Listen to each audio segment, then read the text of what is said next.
Good evening. This is Ann Fordori. I am the president of the board of directors of Kearney Symphony Orchestra, and I am here this evening conducting 3 interviews with special guests. The first person I'm speaking to is Audrey Cotters. Audrey is the director emerita of MONA, the Museum of Nebraska Art, and we are fortunate to have her as the treasurer of the Kearney Symphony Board now. And I would like to talk to Audrey about she has many arts hats she wears in the community, and the one I want to speak to her this evening is about a very special group that Kearney organizations belong to, including MONA and including the Symphony Orchestra, and that is Kearney Cultural Partners. So good evening, Audrey, and welcome. Thank you, Ann. So if I would ask you to sort of describe in a nutshell what Kearney Cultural Partners is, how would you describe that organization? I would describe it as an organization, a consortium, if you will, of all of the arts and cultural entities in the general Kearney area. And we have been meeting informally for quite a few years, I'd say probably 8 to 10 years. And just this past year, just really a year ago, we formalized more. And I'm amazed when I look at the list of the organizations that participate in Kearney Cultural Partners, how a community the size of Kearney has such a wealth of arts, from theater to music to dance to other institutions to the museum. So can you tell me a little bit about anything that the organization does for arts organizations and what you have planning for this summer? Well, when we first started, it was really just to sort of get together and collaborate and cooperate. And as I said, after so many years, it really is still a viable organization, and so it just seemed appropriate to go ahead and formalize. We pretty much started, first of all, in just doing joint marketing. And now we are launching into actual programming. We had dipped our toe in that water a few times, and now we're really going into it in a much more organized way, a little less ad hoc in terms of year to year. And so what we have coming up on April 30th is the Family Arts Festival, and it's going to be at Harmon Park. It's a Saturday, and it'll be from 11 to 3, and there's just going to be a large number of entities and things to do for families, for those maybe who don't have an extended family here with them in Kearney. So it's really just for everybody. And there will be performances. There will also be activities that some of the partner organizations are providing, make and take kind of activities or listening activities or performing activities. And also a great showcase for what the arts in Kearney have to offer to everyone in all age groups. I have seen, we have one up in the Fine Arts Building, a great Kearney Cultural Partners banner that lists all the member organizations, and they have a website too.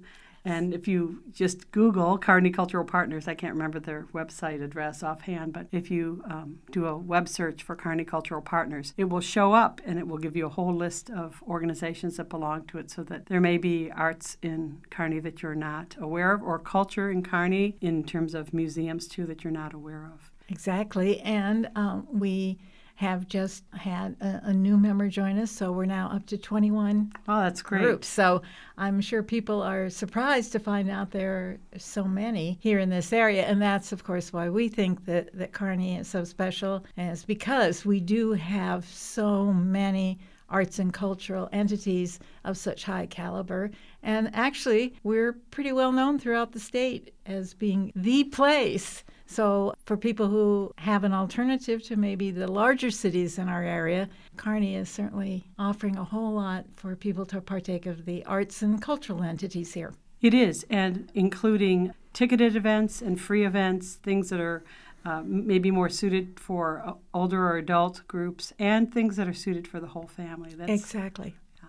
Exactly. Well, thank you for taking a little time to speak about Kearney Cultural Partners today. And I encourage our listeners to be on the lookout for anything about that consortium. You find some information out about different arts organizations. Thank you. It's been my pleasure, Ann. Thank you.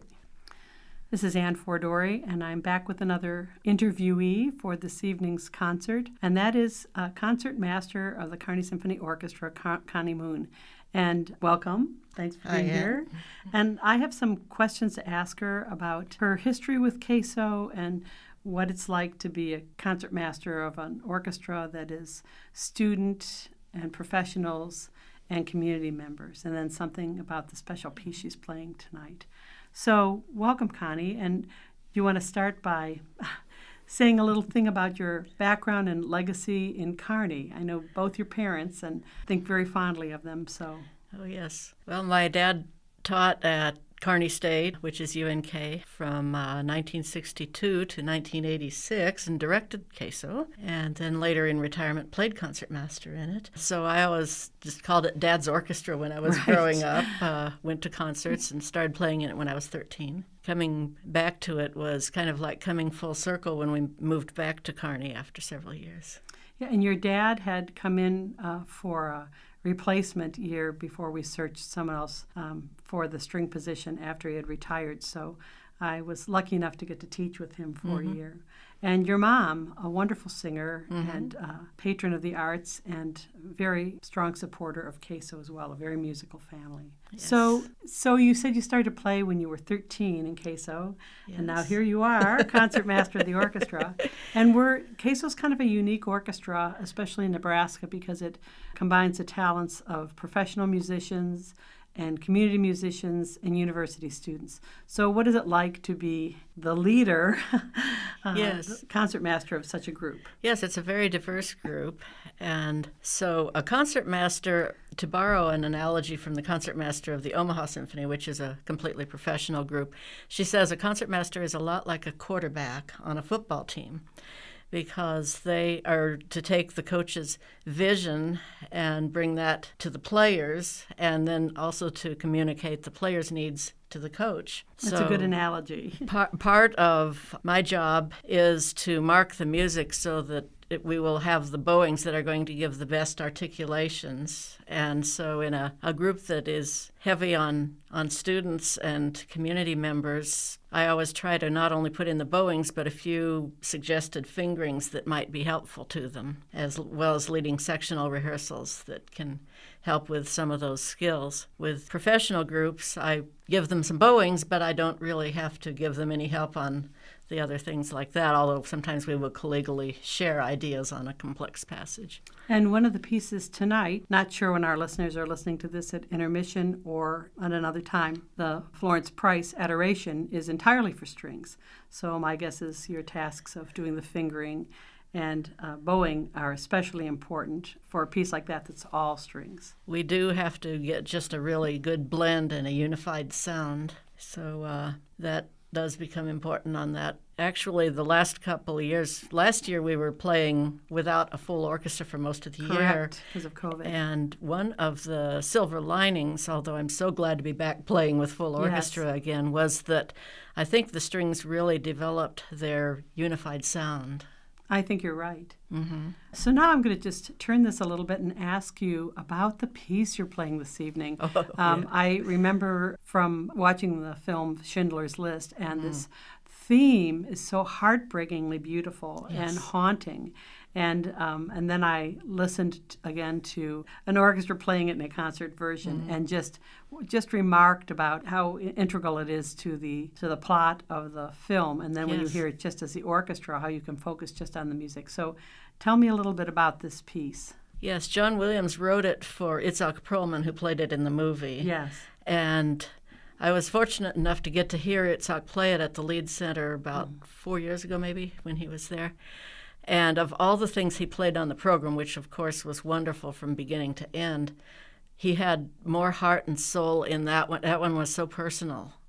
You could just feel it with him. And yes, some music is written for mourning and lamenting, and as well as just caring. And I think right now with what's going on in the world, it's especially pertinent to me. I can Last time I performed it, I think by the end of it, I had tears in my eyes. Mostly you're trying to communicate that to somebody else, but I was Right.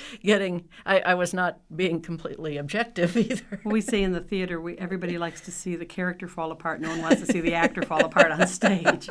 So that can Yes. be a challenge on that.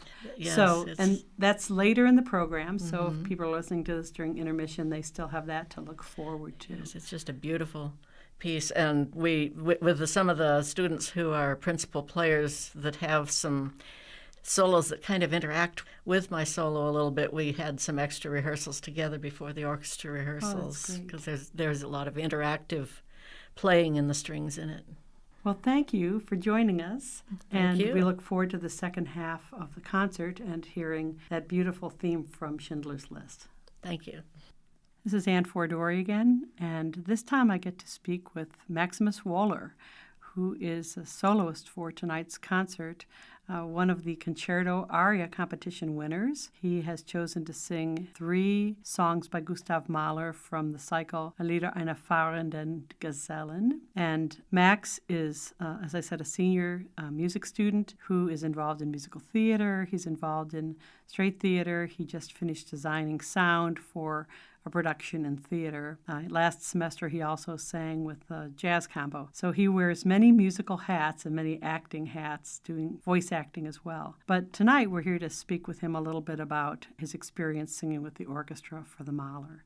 So welcome, Max. Thank you for having me.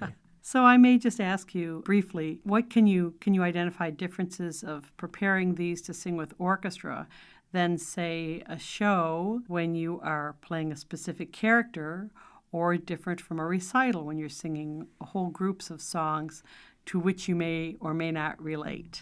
Oh boy. I mean, first off, the biggest difference that I can lay out is just the dependencies that you have to have. So with something like, a straight play, the only dependency I have to have is between myself and between the other actors on stage. It's very minimal. And with a recital, the same sort of thing occurs. There's a dependency between you and your pianist. But with this, I mean, there are so many other people in the room that I have to be in tune with and know what's going on. Not only the conductor, but the other instrumentalists in the room as well. So, well, and I think probably piggybacking on what you said, the whole temporal element of music, there's more directed in the timing that is set by the composer and then by a joint interpretation or vision you have with the conductor. yes. It's very different than an actor who can take, as we might refer to as pinter pauses on stage, because nothing else, the timing does not rely on that. Yeah. So how are these songs different in terms of style of singing or your range than you would sing, say, in Golden Age musical theater? Because that's the most I can think in terms of being connected to a classical sound. Yeah. I mean, there's still a presentational atmosphere to it. I mean, every song that I go through and sing, there has to be a character behind and something to tell, to convey. But obviously, most of these songs aren't the most jubilant that you'll find. No.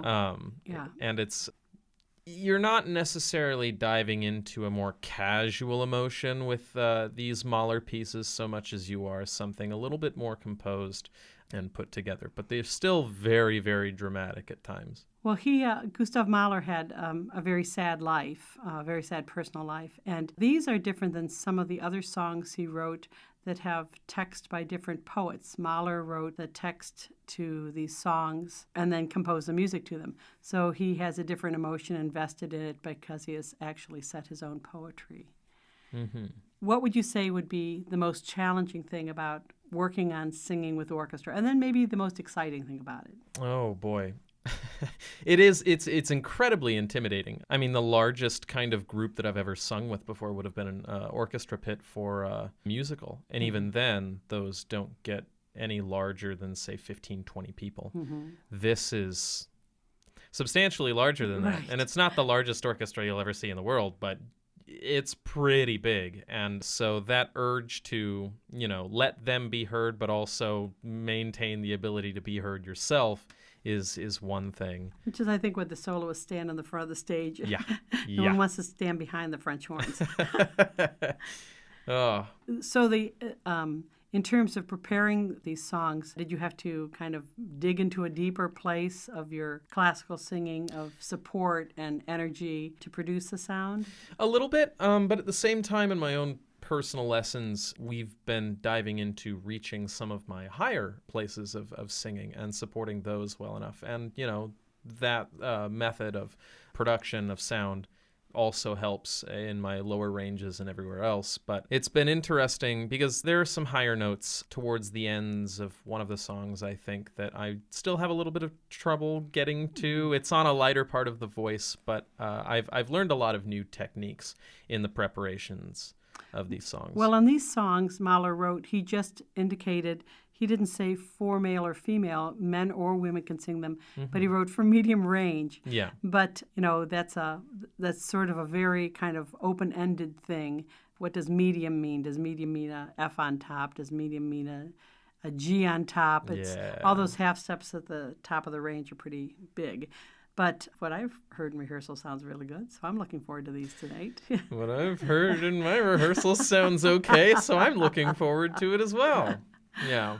Well, we look forward to this, and congratulations on having been chosen for this honor. And congratulations, too, for undertaking such challenging music. Partly my choice, partly not, but I've enjoyed every minute of it. So Well, that's what we teachers are there to guide you to be more challenged. So, Yeah. right. Yeah. Okay, Max, thank you so much for joining us this evening. Absolutely. Thank you.